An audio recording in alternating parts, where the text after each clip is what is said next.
Olá, meus amigos, tudo bom? É ter uma felicidade ter aqui comigo o Ricardo Felício, que eu já estava muita gente pedindo para eu trazer você.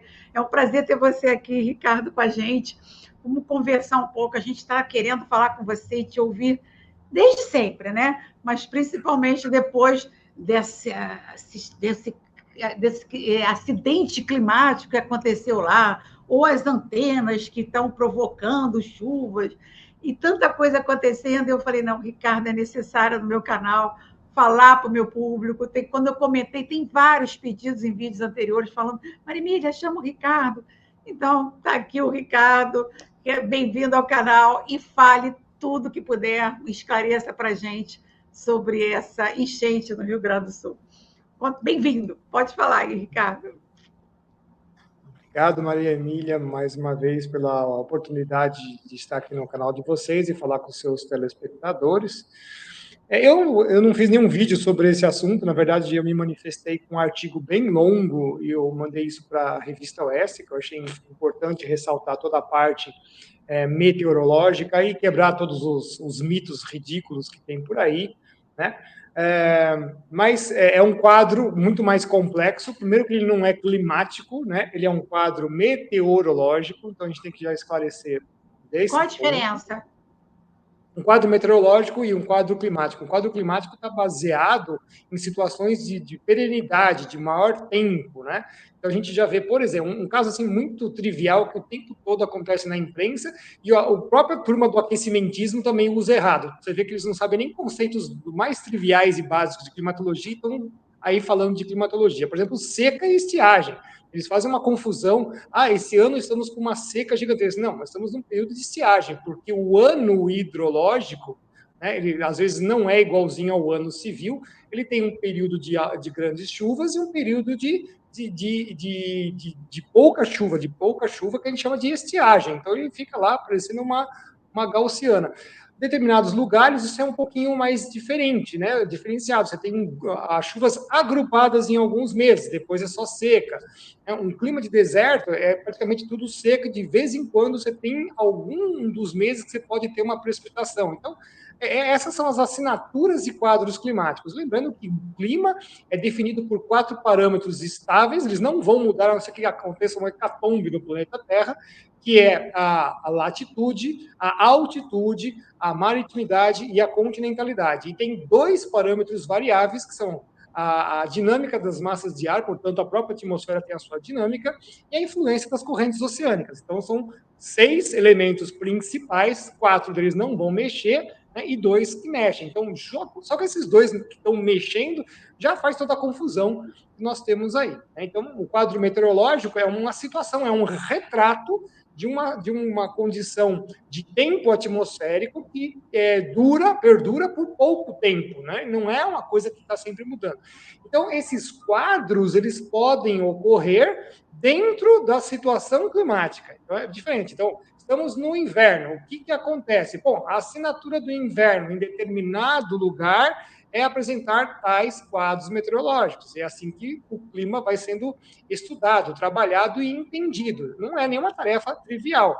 Por quê? Porque às vezes você tem elementos de maior peso, por exemplo, a influência de um fenômeno que, nossa, ele não está só na atmosfera, ele também está nos oceanos. Então, é um fenômeno de interação ar-mar, então um fenômeno oceânico-atmosférico, que é o El Niño, a Laninha, que é o seu oposto, ou a gente chama de Enos também, quando ele está fazendo só a sua oscilação normal.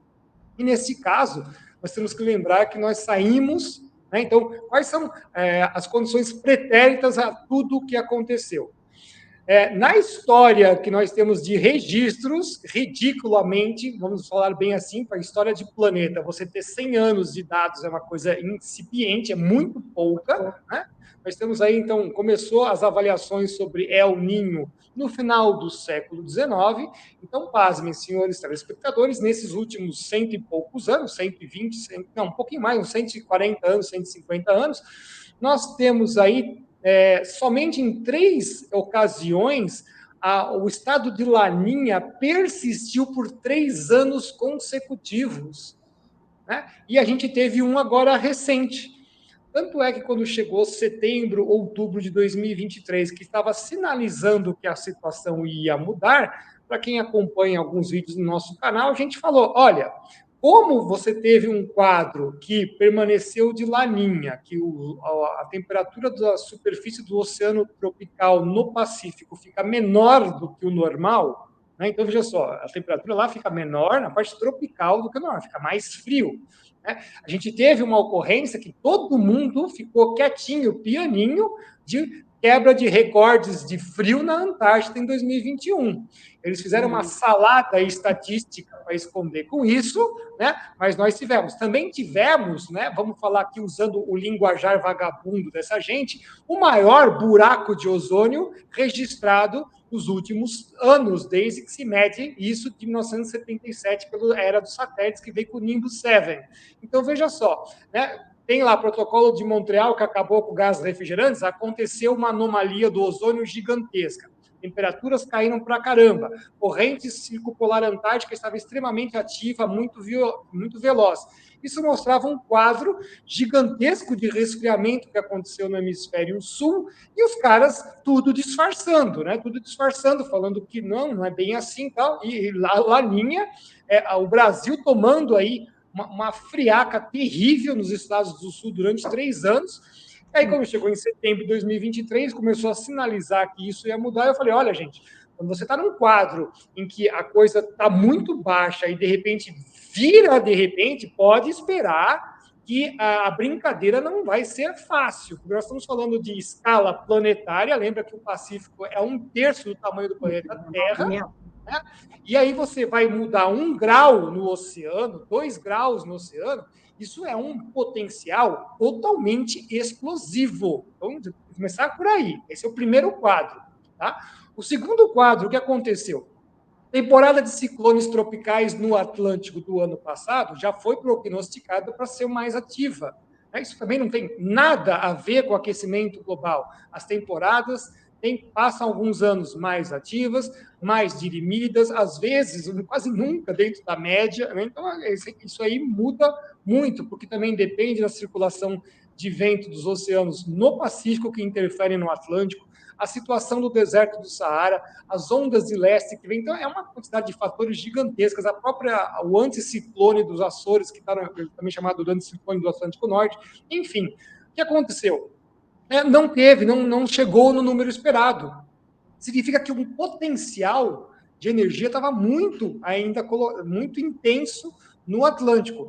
E quando a zona de convergência intertropical, que fica na parte tropical do planeta, no Atlântico, veio para o hemisfério sul, né, ela então começa a levar essa umidade para dentro da região amazônica. Aí vocês devem lembrar que o discursinho vagabundo da turma dos cientistas é seca na Amazônia. De novo, conceito equivocado. É a estiagem da Amazônia que acontece todos os anos. Então, eles usam os fenômenos naturais para falar que isso é uma desgraça. Não foi nem sequer um dos maiores, porque os maiores registros são na década de 30. Então, já começa por aí, como eles são totalmente falaciosos. Veio a chuva, voltou tudo normal, só que ainda veio com muita energia, muito calor ainda, porque o anticiclone esquentou demais o mar estava muito quente, essa umidade entra para o continente. Então, Maria Emília, nós temos 2 componentes nesse sistema. O El Niño, que faz essa virada drástica, muito intensa, né, que cria uma quantidade de umidade, que joga uma quantidade de umidade muito grande para a atmosfera e inverte o sentido de vento. Ele não vai em sentido ao Havaí, Japão, ele vem para a América. Então, ele inverte. E do outro lado, você tem o Atlântico enfiando também uma composição. Essas 2 coisas se encontram mais ou menos na região amazônica, né? É muita umidade, é muita chuva, e isso daí depois faz o que a gente chama de um grande S, né? Porque você tem um anticiclone que fica em cima do Brasil e converte isso, então, numa circulação que vai descer desde lá do estado de Rondônia e vem permeando, passando um pouco entre o Paraguai, um pouquinho entre os estados do Mato Grosso do Sul e desemboca nos estados do sul do Brasil, às vezes até um pouquinho mais para São Paulo, mas em geral nos estados do sul do Brasil e vai o Atlântico Sul. Então, esse é o desenho, né, é a assinatura dessas coisas. Então, veja só, então, dois fatores extremamente intensos de umidade convertendo e criando muita situação favorável para chover muito mesmo, chover muito. Então, sinais de que isso é real. Na mesma época... E era previsível, era previsível. Tanto é que Você sabia que isso ia acontecer. Sim, isso é importantíssimo da gente ressaltar. São mais sinais, né? Mas vamos colocar 2 aqui logo de cara. A turminha do Alarde começou a falar que os corais lá no Nordeste do Brasil estavam a sofrer com a temperatura elevada por causa do aquecimento global. Não, as águas do Atlântico estavam mais aquecidas e os corais são sensíveis a isso. Tá? Eles morrem, depois eles voltam tudo de novo, isso já está mais que provado, porque não é o Ninho de 98, eles começaram com essas conversinhas mole, vagabunda, que morreu o coral, depois apareceu tudo de novo em 2007, 2008, 2009, apareciam todos eles de novo. Então, esqueçam, não acreditem nessa história. Então, mas tem lá, ele serve como indicador. Olha, estava quente, porque o Atlântico está quente, isso não tem nada a ver com o aquecimento global. A energia não foi transferida, não foi usada essa energia, sobrou, não teve tanto ciclone. O ciclone é uma máquina termodinâmica que consome essa energia. Se não teve tanto ciclone, ficou armazenado, o potencial está lá. Ok, isso entra então para dentro do Brasil, precipita bastante água, desce nessa vertente para os estados do sul. Tem então o El Niño, que marcou 1,1 a 1,0, 1,1 de diferença de anomalia. Quer dizer, ele esquentou demais. E eu falei, isso vai acontecer, gente. Está com um potencial explosivo. De novo, não tem nada a ver com aquecimento global. É como se estivesse represando, né, uma energia violenta. Quando isso aí virou, vem de uma vez. E aí começam as primeiras ocorrências. Então, já tinha lá no Atlântico os corais, só que o que aconteceu nos Andes? Bom, se a umidade sai do Pacífico e vem em sentido à América do Sul, América Latina toda, né? Ela vai ter que transpassar os Andes. Só que os Andes são uma barreira orográfica muito intensa. Toda vez que há essa circulação de ar, né, ela vai ter que transportar, ou a gente chama de cavalgar o relevo, ela vai resfriar, porque ela sobe, ela resfria, e quando ela resfria, ela perde umidade. Então, veja, os totais pluviométricos, a barlavento dos Andes, ou seja, para o lado do Pacífico, foram intensos, e não só isso, porque, como eu sempre falo, quando está numa situação de El Niño, imagina uma composição de vagões que ela é quase que infinita. Ou seja, se você está subindo com esse vagão, se ele está descarrilando aqui nas montanhas, continua vindo, não para, né? Porque tem uma inércia gigante, né? Então, descarrilou esse vagão, vem um outro, descarrilou esse vagão, vem um outro. Então, chove, chove, chove, chove, aí continua empurrando a umidade para cima. Quando chega e passa do nível de 0 graus Celsius, o que começa a acontecer, minha cara Maria Emília? Gelo. Gelo. E aí, totais de precipitação de neve, de novo, recordes. Começou muita neve nos Andes, então aquela conversinha vagabunda de sempre. A neve vai acabar. Não, deixa vir um sistema de El Niño para ver se não repõe tudo. Faz parte, a natureza climática é soberana, assim. Né? Soberana. Assim.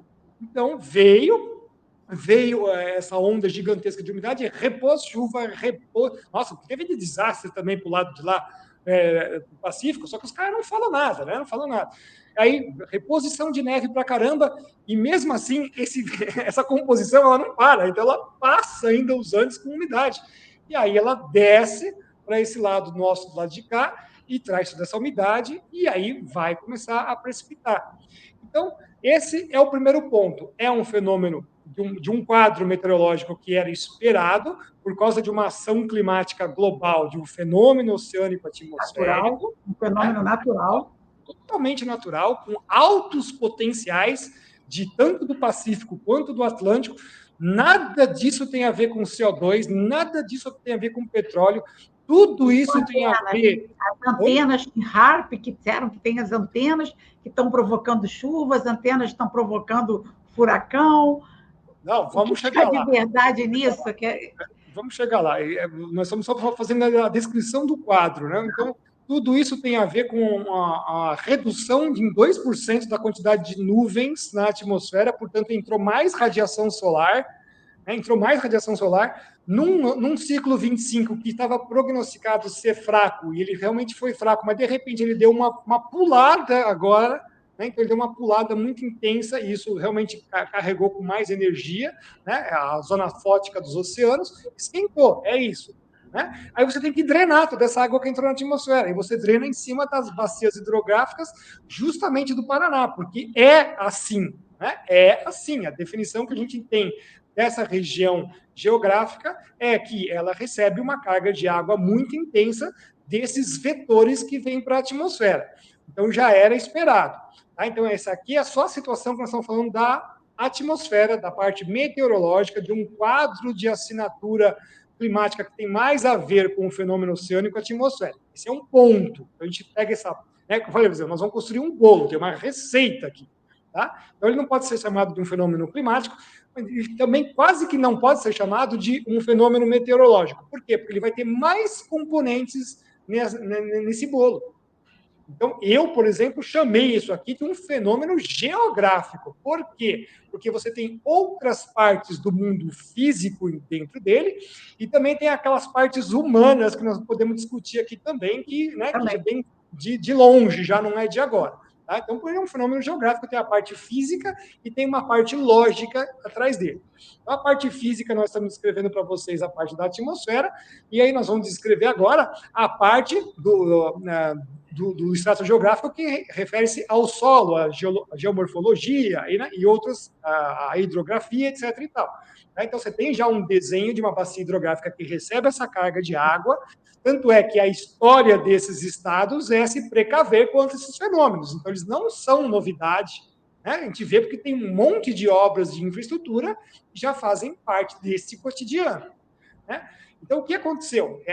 Durante ainda os meses de 2023, quando começaram as ocorrências, né, para mim, né, agora entrando nessa, né, na hipótese que as coisas estão sendo desenhadas para isso, né, eles começaram a ver que tudo que eles deixaram de fazer de drenagem de rios, né, dragagem de rios, obras de infraestrutura, manutenção das obras de infraestrutura, estavam, sim, obtendo resultados. Estavam obtendo resultados negativos contra a população. É sempre assim, porque esses caras trabalham contra a população.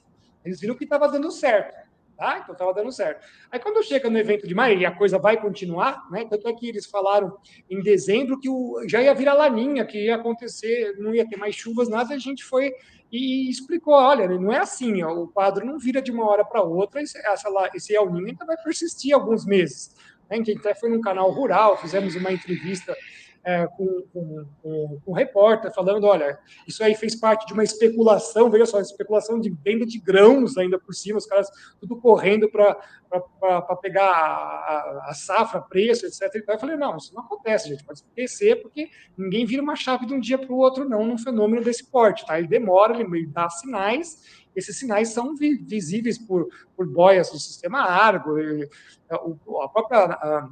A NOAA e o Centro Nacional de Furacões têm muito interesse nisso, porque conforme dá o sinal no Pacífico, tem mais ciclones ou menos ciclones. Então, os caras mantêm uma visão em cima disso ferrenha. Então, a gente pegou essas informações e falou, não, isso aí não vai acontecer, isso é especulação, pode aguardar que El Niño ainda persiste em alguns meses de 2024, com chuvas e tudo mais. E foi o que aconteceu mesmo. Né? Só que existe a possibilidade de terem usado armas meteorológicas, sabendo que os resultados de 2023 foram satisfatórios, eles poderiam potencializar isso. Então, tem algumas pessoas que estão trabalhando em cima de saber se fizeram... Não, eu não vejo como HAARP, essas coisas, nada, mas uma coisa que é muito simples de fazer, que é semeadura de nuvens. Então, alguns foguetinhos muito bem lançados em alguns lugares, isso aqui eu estou falando a especulação que se coloca aí, tá, pessoal? Alguns foguetinhos muito bem lançados poderiam fazer o quê? Aumentar o processo que já ia acontecer. Então, tem que sempre lembrar que armas meteorológicas só funcionam quando a própria assinatura meteorológica é favorável. Não adianta você ficar fazendo semeadura de nuvens no ar limpo, que não vai criar nuvem nenhuma. Tá? Mas eu posso potencializá-las. Você pode potencializar. Como eu falei, você já sabia que tem uma composição de umidade, né, passando por cima dos Andes, caindo ali, descarrilando, mas ela não para, e você sabe exatamente por onde ela está passando, os mapas meteorológicos mostram. Então, numa situação hipotética de que alguém tenha feito semeadura de algumas nuvens, eu não estou falando nem de rastros químicos, essas coisas, é a coisa muito mais simples do que nós estamos falando. É muito mais simples. Por isso que eu gosto de limpar um pouco essas outras questões bem estabelecida, seria suficiente para aumentar esses totais pluviométricos. Mas, como eu falo, não é só isso, né? Não é só isso. É toda a infraestrutura que já estava condenada e preparada para isso acontecer. Porque os alertas, né? Nós temos aí um centro nacional para desastres naturais, né? Cadê esse pessoal? Cadê esse pessoal que não fez os alertas devidos? Será que eles fizeram os alertas devidos? Será que eles tomaram as devidas medidas? Mas fica muito claro pelos quadros de inundação que elas não são inundações. Inundações você tem data e hora para começar a acontecer. Tá? O que aconteceu ali, a gente vê que realmente é uma coisa muito mais drástica e beira se não for criminosa, porque o nível de água subir do jeito que foi feito, tem lá, sim, uma componente humana em cima desse negócio.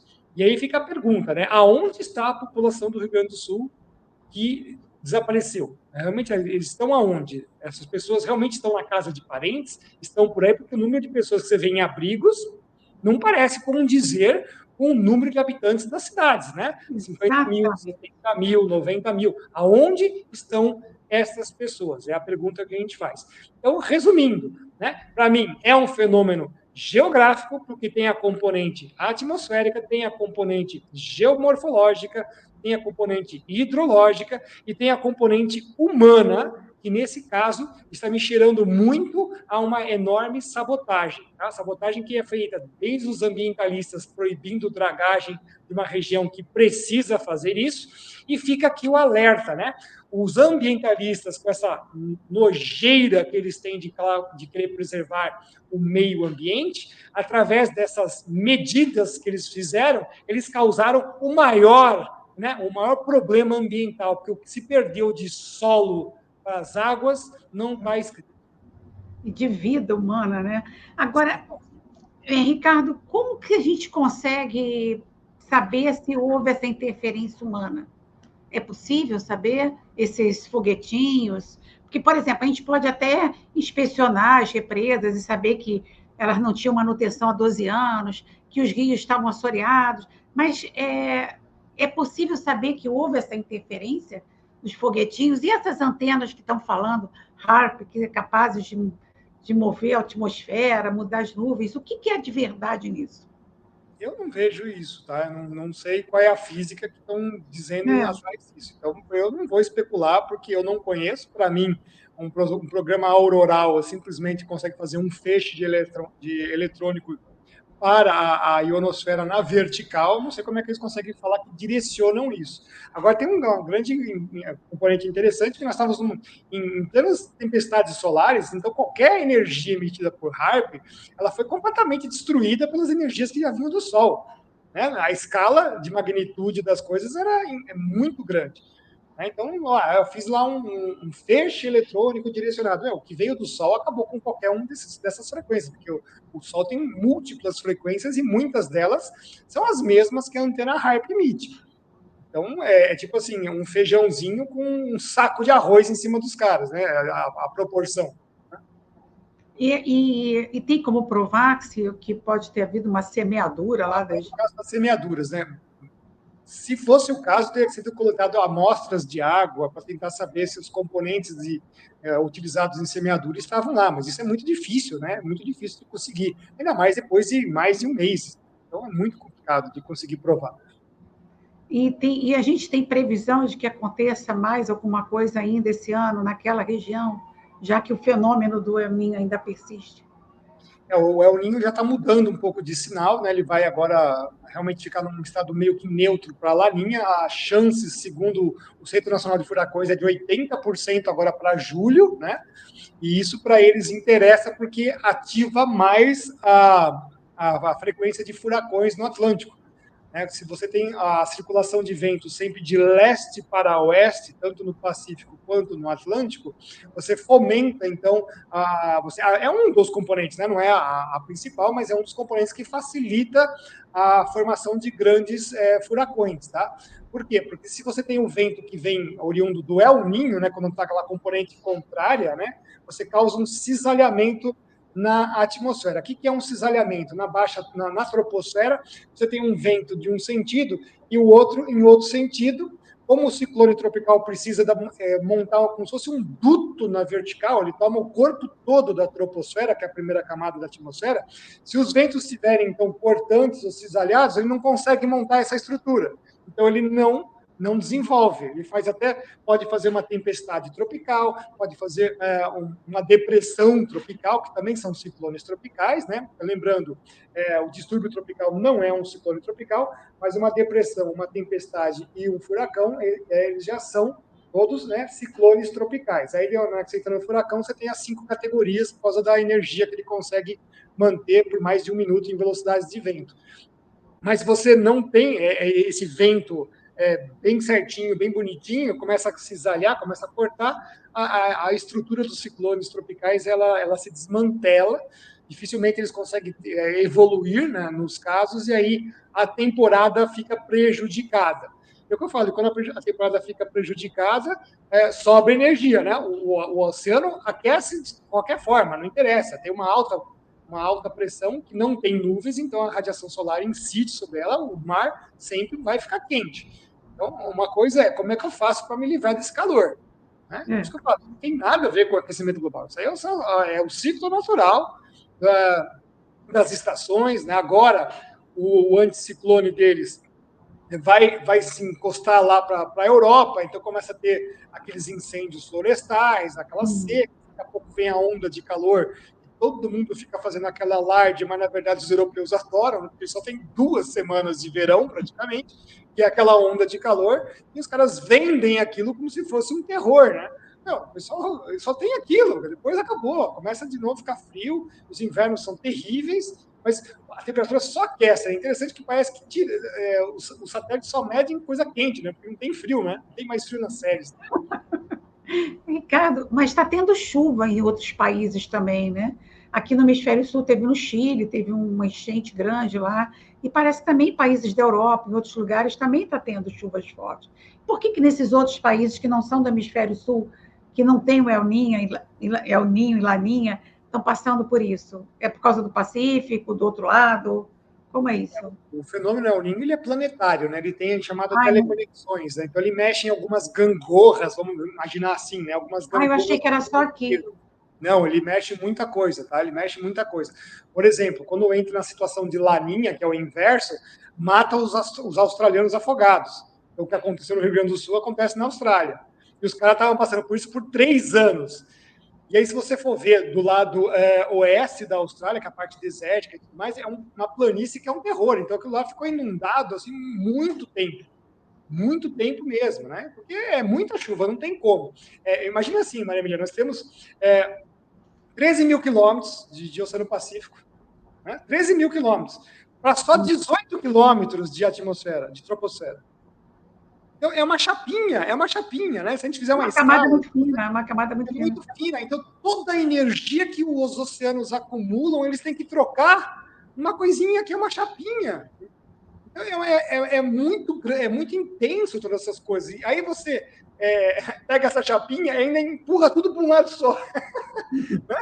Fica um monte de pipoquinha. Se a gente conseguisse mostrar para as pessoas isso em escala, as nuvens seriam um monte de pipoquinha pulando, que nem umas loucas, assim, para tentar livrar a energia que chega na Terra para o espaço. Né? Ela não consegue fazer isso, então ela é uma maquinazinha termodinâmica que fica rodando. Só que ela roda numa coisinha minúscula. É diferente de Júpiter, que tem uma troposfera que é um monstro, né? Que quase não recebe energia, mas o que tem para dissolver, de dissipar de energia é enorme. As temperaturas são extremamente baixas. Né? Nós temos, então, a água que ajuda bastante nesse processo, porque se não fosse a água ia ser muito mais quente. Né? O CO2 não faz nada, ele está ali que nem um bobo lá, a única coisa que ele tem a função que é maravilhosa é da vida, né? Então, essa temperatura e essa umidade que nós temos hoje, com a quantidade de concentração de CO2, nós estamos trazendo abundância na vegetação, abundância nos mares. Os caras agora querem tirar CO2 tanto da atmosfera quanto dos oceanos, vai ser o caos ambiental, né? Vai ser o caos ambiental. E acaba a vida humana, né? E acaba a vida humana. Porque as pessoas esquecem que o CO2 é importante para a vida humana. A gente não existe, a gente não sobrevive sem CO2. Quer dizer, É uma loucura. Eu estava conversando com algumas pessoas, e algumas menos focadas nesse tema, e batem que o homem que está fazendo é responsável pelo aquecimento global. Que o homem que é responsável, que o homem que está aquecendo o planeta, que a gente precisa aumentar as áreas verdes, tem que conservar, quer dizer, temos que preservar os locais para as onças, para os tigres, né, para a cobra, e o homem tem que viver dentro de um tipo de vida que eu não sei o que eles querem para a gente, talvez enlatados, né? Porque agora é tudo. Nós somos reféns do quê? Reféns de fármaco, reféns do industrializado, para dar espaço para onda, para bicho, para quando que é bíblico, que a gente. O homem ele é dono de todas as espécies, né? Todas as espécies são subjugadas à vontade do homem. Então, parece que eles querem se sentir deuses. Estou te dando a minha leitura. Olha, eu sou capaz de mudar o clima, eu sou capaz disso, você tem que dar espaço para a onça. Parece que querem destruir, pelo menos na cultura ocidental, essa criatura que é a imagem e semelhança do Criador, né? Então, olha, você não pode comer carne, você não tem gênero, você divide as pessoas em isso e aquilo, enfim. E há um propósito para mim de destruir a criação, que é a imagem e semelhança do Criador. E por isso vem essas falácias ambientais, enfim. Quando colocam que eu sou capaz de criar um terremoto, eu sou capaz de criar um furacão, uma tempestade, me dá a sensação de que querem dar para a população um temor e trazer o temor de Deus para o temor para eles. Olha, eu sou capaz de destruir tua vida. Mas eu tenho, assim, eu sou uma pessoa de muita fé, Ricardo. Eu sou uma pessoa que, independente do que estiver passando, eu sei que Deus é soberano, como a natureza é soberana. Então, não vem. Eu sou muito observadora. Eu não quero aqui tomar muito tempo, mas, por exemplo, eu tenho uma propriedade, tem lá uma casa, deixei de cuidar da casa, você para de cortar o mato, em 10 anos aquilo ali é uma floresta. Então, assim, se eu destruir a Amazônia, que não é o caso, se eu destruir a Amazônia, daqui a 10, 15 anos, as árvores tudo de pé de volta, porque você não consegue conter a natureza humana. Só que pode ser que eu não tenho, enquanto ser humano, um tempo de vida que eu vá ver a natureza reconstruir. Mas, assim, é notável de que eu não consigo interferir naquilo que é do planeta. Se eu plantar uma semente de maçã, vai nascer maçã. Em algum momento, se eu plantar, não vai nascer ao contrário. E, assim, para mim é tão notório, você vê agora, há pouco tempo, aqui na região da Costa Verde, descobriram um passarinho que estava considerado extinto há 100 anos. Ué, mas ele não estava extinto? Não, ele não estava visto. Na época da pandemia, aqui no Pão de Açúcar, aquela onça parda, suaruna, né? Estava andando ali, tiraram foto dela. Sabe, ela não está extinta. Sabe? Agora, por que eu tenho que me subjugar a uma natureza? Parece o culto à terra, culto à geia. Né? Eu deixo de temer a Deus pelos males que eu causo aos meus irmãos e tenho que respeitar esses caras, ao Estado, ao status quo. Né? Então, parece que tudo isso é para criar um temor, que é uma pandemia, olha, vai morrer, vai morrer. Aí você se agarra nas farmácias, nos remédios. E a mesma coisa, estão tirando o poder de Deus, o temor a Deus, botar temor desses vagabundos que eu não tenho medo. Então, eu quero muito que você, trazer você no canal, porque a gente tem uma vibe parecida em relação ao que a gente acredita. Né? Então, o homem, eu quero que você me fale isso, que o homem não pode interferir no planeta como essa falácia, que independente, claro, a gente preserva, tem mais qualidade de vida, um ar mais puro, sabe? É muito mais legal você andar no meio de uma floresta, não mergulhar na praia limpinha, você está em contato com a natureza, é ímpar, mas não faz de nós reféns dela, porque, sabe, nós não somos capazes, no meu ponto de vista, de interferir no planeta, mas N pessoas que eu converso ainda estão com esse antolhos em relação a esse culto, né? Essa seita chamada ambientalismo, entendeu? Eu queria que você pudesse estender esse assunto para mim, por favor. Sim, eu tenho bastante coisa para falar, inclusive é o que eu mais abordo atualmente, porque para mim já cansei da parte científica, que é uma fraude, já está esgotada, eu chamo que é o terceiro andar da discussão. O segundo andar, que é a geopolítica, já esgotei, já cansei, porque já mostra que não tem nenhum significado geopolítico. A partir do momento que você quer matar todo mundo em qualquer lugar do planeta, que todos os players têm a sua cota de morte, tem que ser bem claro. Eu gosto do Putin, eu gosto de não sei o quê, todo mundo tem, do Trump, todos eles têm a sua cota de morte e de comprometimento com a besta. A besta é o sistema. Isso é muito claro para as pessoas. E quem trabalha para a besta, né, já vai pelo ralo, pelo cano na primeira, né? Não volta nem sequer para ser julgado. Está muito claro na Bíblia, e eu estou agora falando isso. Ó, você que é responsável por ficar falando aquecimento global, que é da ciência, que é político, que está misturado com toda essa coisa de cidades inteligentes, de deixar, tirar as pessoas dos seus lugares, das suas vidas, para colocar em cidades prisão. Todos vocês, quando chegar Jesus Cristo e ele está para vir, são os primeiros a ir para o inferno. Não tem volta. É na primeira. Quem trabalha tema da besta não é só falando da marca, né? Mas a Bíblia está muito clara. Não é só a marca, é a besta e todos os seus componentes. Todos. Então, o cara que trabalha para o sistema da besta, que está fazendo a implementação dele, está ferrado, bicho. Desculpa dizer. Eu estou te avisando, né? Se tiver você nos assistindo agora, eu estou te avisando, porque quem trabalha para esse sistema já vai ser condenado. Isso já é muito claro, né, quanto a esse quesito. E aí tudo envolve, né? Você citou dos bichos, por exemplo, acho que foi na praia de Poranga, aqui no litoral de São Paulo, no Guarujá, né? Tem uma onça passeando na praia durante a noite. Só tem que lembrar que Guarujá é uma ilha, então ela atravessou o canal nadando, né? É muito interessante você ver o bicho passeando por lá. Quer dizer, a natureza, os animais, eles não se incomodam com o ser humano. Não. O ser humano está criando um negócio contra os bichos da natureza, endeusando. Então, é uma coisa interessante, né? Eu sempre falo assim, olha, você pega lá a Bíblia, o manual, né? É como se fosse um manual de uso de alguma coisa, a Bíblia usa da nossa vida, do planeta Terra e tudo mais. Então, logo na introdução já te dá algumas dicas do que você tem que fazer com um equipamento novo, né? Então, no Gênesis já está dizendo isso, né? O ser humano tem que usar todas as coisas, tudo está à sua disposição, tem que usar. E só mais para frente na Bíblia que você entende o que é a boa mordomia. Usar isso com sabedoria, usar isso com inteligência, usar isso com razão. Eles simplesmente sublimaram tudo isso. Eles sublimaram tudo isso, eles tiraram e agora tem um negócio chamado sustentabilidade, que é um vácuo, não é nada, não significa absolutamente nada, não tem nenhuma definição. Não tem nenhuma definição, não é baseado em nada, nenhum conceito físico, nenhum conceito robusto, é uma conversa de que você não pode usar agora para gerações futuras. Que gerações futuras, se esses caras não querem que tenha geração futura? Exatamente. Então, realmente, essa gente declarou guerra à humanidade. Eles não querem mais que as pessoas vivam.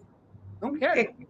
Que está lá na luta do bem contra o mal, né? Eu preciso provar que o homem não é um ser viável.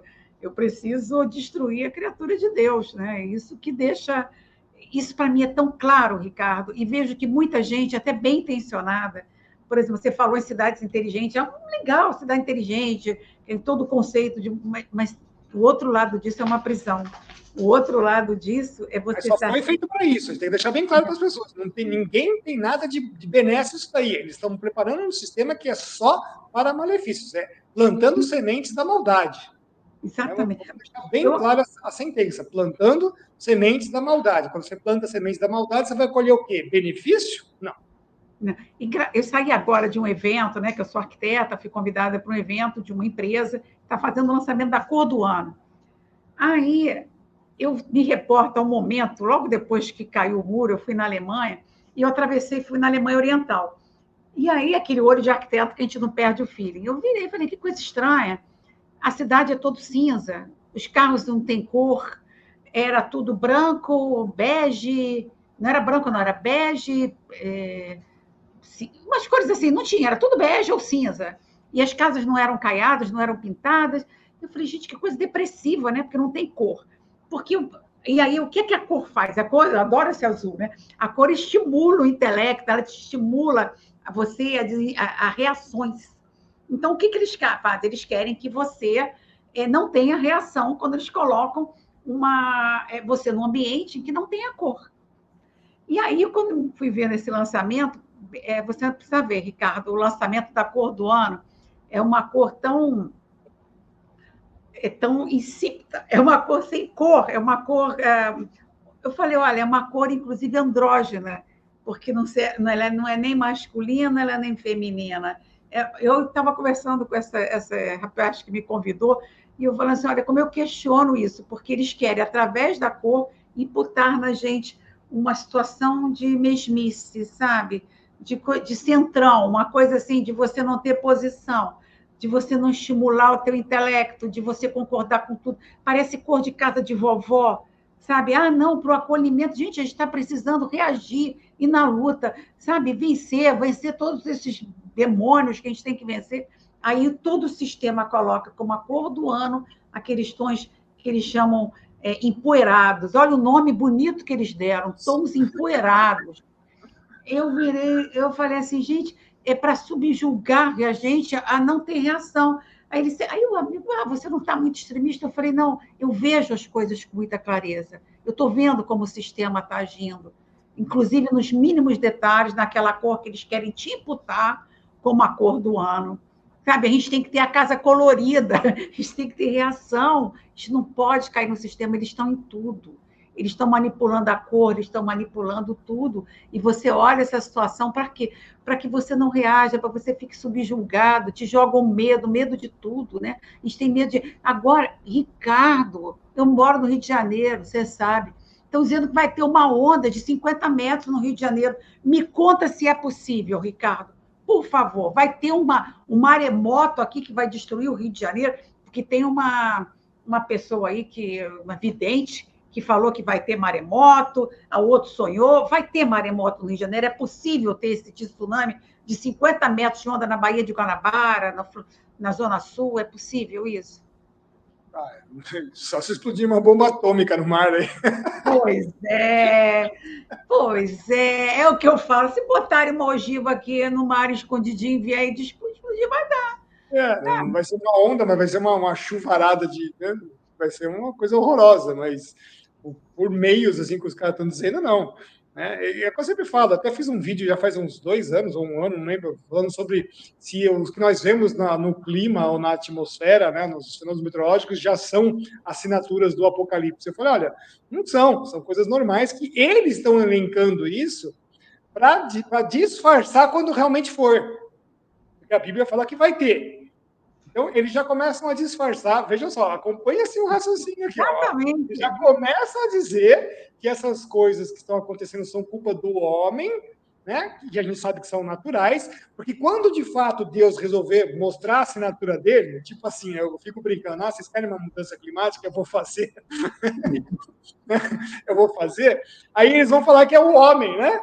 Para tirar de novo que é a coisa de Deus, que Deus vai mostrar, vai fazer coisas. A gente sabe que coisas serão feitas, né?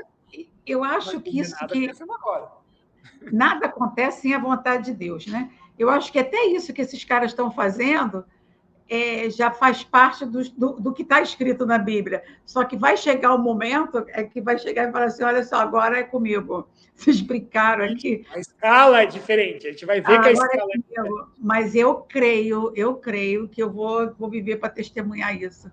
Eu creio que eu vou viver para testemunhar esse apocalipse aí. Eu rezo para que venha a redenção, porque eu nunca imaginei que, para mim, essa guerra ela vem desde sempre, né? Mas principalmente Primeira, Segunda Guerra. A gente que estudou guerra, você sabe que a guerra não acabou. Eu falo isso, a guerra não acabou, houve um cessar-fogo com mudança de tática de guerra.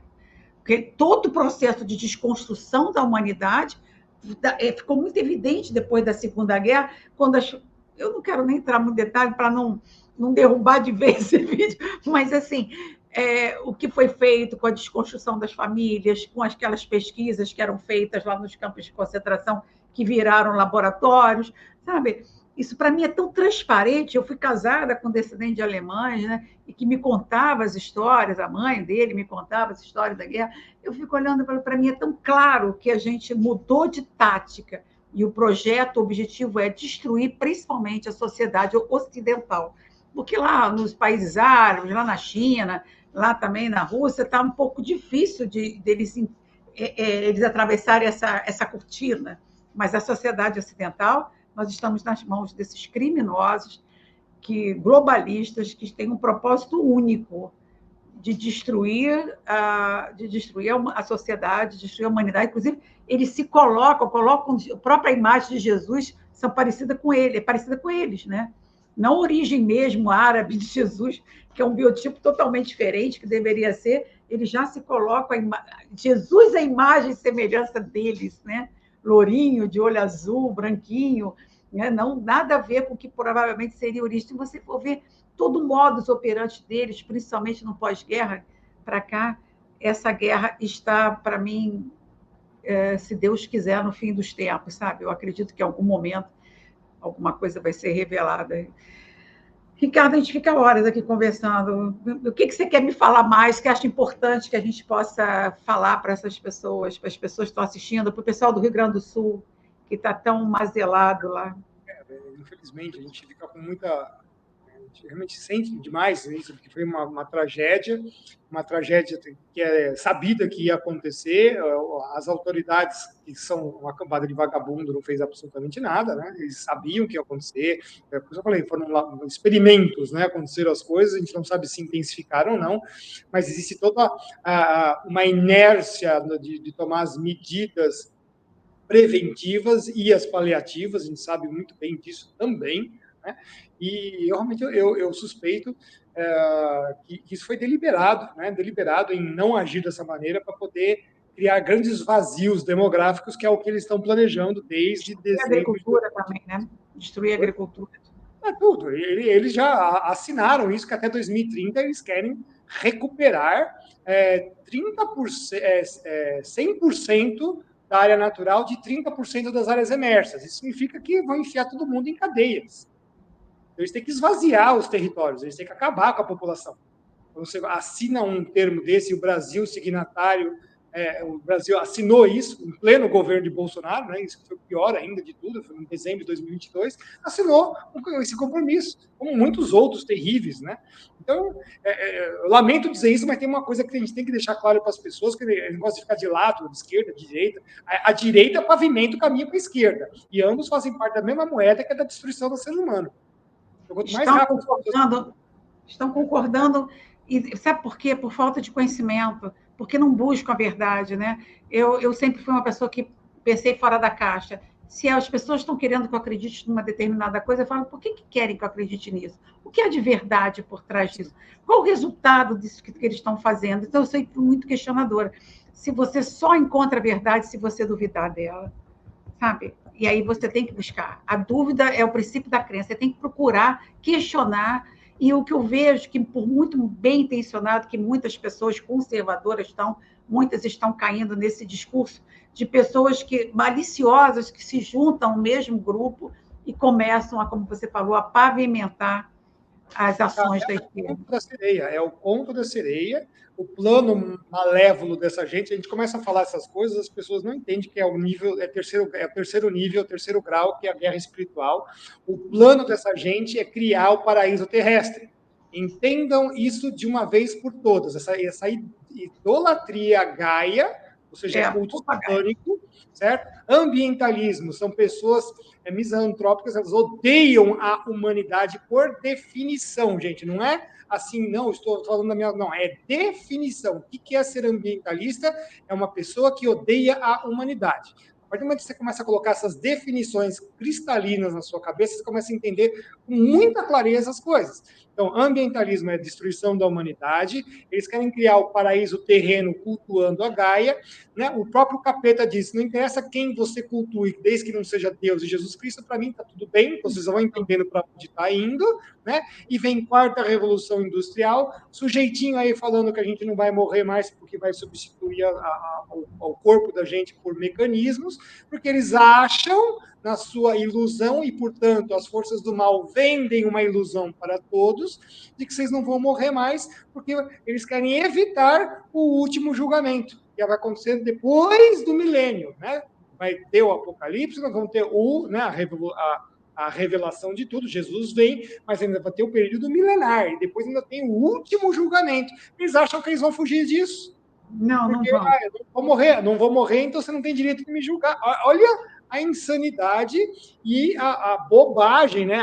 Vou até dizer assim, a criancice, o nível de infantilidade que os caras vendem e as pessoas estão comprando. Tá? Você pode achar que eu estou falando um monte de maluquice, meu amigo, vá estudar a Bíblia. Vá estudar a Bíblia para entender aonde nós estamos nesse contexto todo. Controle da humanidade. Porque assim, né? Dona Maria Emília, eles trouxeram lá, como é que é, a carta da Revolução Francesa, era os direitos do homem. Percebeu que sumiu esses direitos do homem depois da fraudemia? Exatamente. Ninguém falou nada. Aí tivemos lá o protocolo de Montreal, que era para nunca mais acontecer o que o laboratório do Hitler fez. Nós enchemos o mundo de Mengeles e ninguém falou absolutamente nada. É um monte de Mengele vagabundo por aí, com essa, né, aquela desorganização mercenária salutar, que é assim que eu chamo aquele lugar lá, né? Inclusive, o que eles estão fazendo aí, né? O mesmo modus operandi de todos os tratados internacionais é por coerção. Então, como é que as pessoas ainda não acordaram para isso? Não O que está acordaram. acontecendo com esses políticos imbecis do nosso país? Não acordaram, Vocês Ricardo. serão cobrados. O sangue das pessoas está em suas mãos. Vocês serão cobrados. Vou deixar bem claro isso para vocês. Eu dou meio John Batista, porque eu dou tapa na cara dessa gente, porque eles pensam que não. Eles pensam que eles vão estar imunes. Não vão estar. Vocês não vão estar. Vocês vão passar e vão ser julgados por isso. E não só eles, como todos nós do Brasil, porque nós tínhamos promessa para o nosso território. E nós estamos deixando de cumprir isso por causa dessa cambada de vagabundo. A gente tem que... colocando políticos que são do Fórum Econômico Mundial. E ninguém está vendo isso. Então, com a briguinha de esquerda, direita, isso aqui, cortina de fumaça, como a gente sempre fala. Mas parece que não adianta, a Maria Emília fala de conversar sobre estratégia, porque o pessoal ainda está naquela conversinha rasa de achar que aquecimento global é real, que a natureza é linda e maravilhosa. Quando você entender que a natureza, na verdade, é uma afronta a você, por isso que Deus falou que você tem que dominá-la, aí você começa a entender as coisas, porque, como a Maria Emília acabou de falar, se você larga a tua casa num país tropical, em 20 anos some. A sua casa some. O mato engole. A gente tinha uma máxima na nossa vida militar, né, que o mato engole gente, que a gente falava, né? Se você ficar perdido no meio do mato, cara, acabou, ninguém mais se acha e nunca mais mesmo, que o mato te engole. E aí você acaba por ali mesmo, né? Ali mesmo, acaba, morre, vai, vira solo. Ali mesmo. Ricardo, é impressionante. Tem que falar essas coisas, porque tá difícil, nós estamos chegando já no fim, no afunilamento dos tempos, e as pessoas ainda não estão se dando conta. Então, realmente, aqui no Brasil, as coisas vão ser muito velozes, porque aqui tinha uma promessa, e Deus fala, né, as nações que clamarem a mim serão poupadas, aqui a gente está fazendo tudo ao contrário, né, tudo ao contrário, e aí nós vamos pagar um preço alto por isso, e depois vamos ter que dever isso aí também. Vou deixar bem claro para as pessoas, dever isso. As pessoas vivem como se não existisse Deus, né, Ricardo? Como se não existisse o outro lado. Porque quando você vê essas medidas, e até essas coisas estão querendo passar de interrupção de gestação, obrigando médicos a fazer interrupção de gestação, isso é tudo tão surreal em prol de um produto que vai ser fornecido para as indústrias de fármaco, né? A gente sabe disso, que o que eles querem é o produto disso para cremes, para rejuvenescimento. Então, acorda, a gente tem que acordar. Agora, quando a gente fala, como esse vídeo, que a gente está gravando, né? E eu espero botar no ar. Se não estiver aqui, vai estar no site da Vox Insight, né?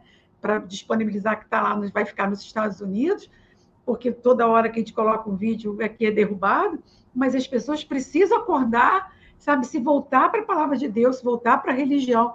Não digo a religião, porque a religião é muito vasto, né? Está cheio de... Como dizia o meu tio, a religião é feita por homens e homens erram. Mas se volta para a palavra de Deus, volte para si mesmo, volte para... Sabe, pelo menos eu estou aqui do lado, porque eu passei o tamanho da minha Bíblia, cara. A gente tem que se voltar para isso. Sabe, tem dúvida, ouça seu coração, fale com Deus. Sabe, a gente está aqui para, como você falou, para dominar a natureza, porque ela é voraz. Ela é voraz. Ela destrói o homem. Se a gente não controlar a natureza, ela destrói. Inclusive, a natureza da Terra... A gente tem que lembrar que na Bíblia, né, quando o Adão peca, a natureza é caída. Então, ela não é mais amiguinha, né? Tem que lembrar disso. As pessoas esquecem disso. Por quê? Porque nunca leram nada, né, Maria? Então, nunca leram nada, começando pela Bíblia, você entender as coisas, né? Não interessa, a gente que fica discutindo a idade da Terra, não sei o quê. Para mim, a Bíblia é muito clara, ela está mostrando 4 períodos de Eon e explicando, e logo no começo também fala, existia uma eternidade antes, existe uma eternidade depois, ela está determinando um tempo para a gente entender. Basta isso para mim, que é o suficiente, mas está dizendo lá, Então, a natureza é caída, quando a natureza é caída, todo mundo é contra, né? Os abrolhos, os espinhos, todas essas coisas, né? Está lá dizendo também. Então, nós estamos lutando contra a natureza porque a gente tem que sobreviver. E aí, mas Deus, na sua sabedoria e na sua misericórdia, falou: olha, embora esse monstro chamado natureza vá te comer, eu te dou autoridade para dominá-lo. E é tanto a natureza terra, como a tua natureza interna humana, que são os teus desafios, que somos todas testados por essas vozes, né, por esses apelos a nosso ser animal. Por isso que eles pegam as pessoas tanto pelo sexo, sabe, trazendo tantos valores, porque é a tua natureza animal. Mas você tem parte divina dentro de você, né? Você tem que vencer essa natureza humana e lembrar que você é um filho de Deus. Você tem o sopro de Deus dentro da tua, que é a tua alma. E as pessoas têm que vencer não só a natureza da terra, senão ela te domina, como a tua natureza humana, senão ela te domina também. Ricardo, a gente está quase uma hora aqui. Eu quero que você venha sempre no nosso canal. Venha aqui conversar com a gente. As pessoas gostam de você. Eu quero falar que eu sou colunista, né, lá da Voz Insight, e o Ricardo agora também vai ter uma participação a partir do mês que vem. Ele também vai ser um dos nossos colunistas lá e também vai estar com os vídeos dele no site. Eu vou deixar aqui embaixo depois para vocês. Ricardo, volta sempre, suas considerações, obrigada. Senão a gente fica aqui horas conversando. É um prazer ter você aqui. Muito obrigado pela oportunidade. Quero agradecer a todos vocês que estiveram aqui nos acompanhando.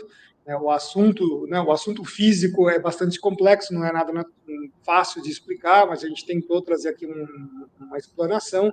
Tem os elementos humanos em cima disso, tem os elementos da destruição dos humanos em cima disso também, é muito evidente, muito claro, e por causa dos propósitos. Por isso que a gente fala, né, são 3 andares aí de explicações, dos quais a gente passou rapidamente em 1 hora explicando o 1, 2 e o 3, mas o final mesmo é o objetivo, é o terceiro, né? É a guerra espiritual que nós estamos passando nesses momentos, porque é o momento da revelação, realmente são os momentos finais, porque tudo está mostrando que vai se afunilar, né? É só você ver os players internacionais, o que eles estão a fazer, muitos desses sujeitos lá do Oriente, o que eles estão fazendo, quais são os seus planos, né? O que eles estão imitando, né? Porque a gente sabe que Satanás imita tudo de Deus, ele não tem nenhuma criatividade, tem que usar a criatividade que foi dada por Deus para os homens para usar disso.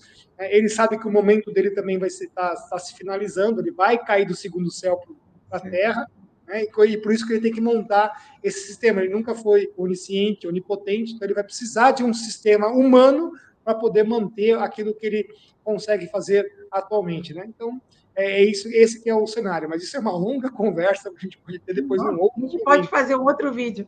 Vamos combinar aqui. Volta sempre, tá, Ricardo? Então vamos terminar aqui. É um prazer estar aqui com vocês.